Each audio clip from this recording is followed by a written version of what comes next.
তো আমি হচ্ছি একজন সাংস্কৃতিক কর্মী ছিলাম, আছি না, আগে ছিলাম। এখন এমনি মাঝে মাঝে ভিডিও টিডিও বানাই, এইগুলো আর কি।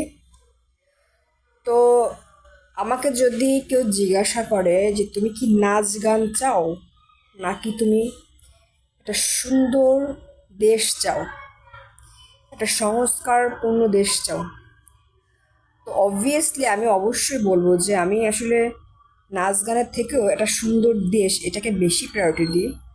যে দেশে একদম স্বয়ং সম্পূর্ণ সংস্কার থাকবে, ভালো একটা আইন ব্যবস্থা থাকবে, ভালো খাদ্য ব্যবস্থা থাকবে, আপনার ভালো চিকিৎসা ব্যবস্থা থাকবে, যাতে গরিব লোকজন কম টাকায় সরকারি খরচে একটা ভালো চিকিৎসা পায়, পরিবেশ দূষণমুক্ত একটা দেশ থাকবে, শহর থাকবে।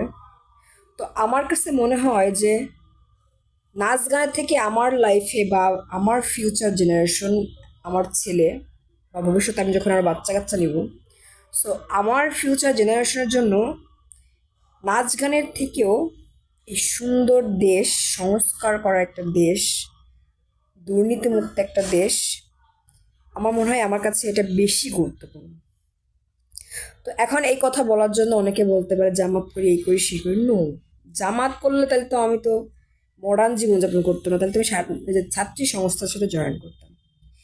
মানে বর্তমানে মোটামুটি এমন একটা অবস্থা হয়েছে যে ন্যায় অন্যায়টা বুঝে যে কথা বলতেছে তাকে জামাত বানায় ফেলতেছে। সো এইসব আই ডোন্ট কেয়ার, এসব আমার কিছু যায় আসে না।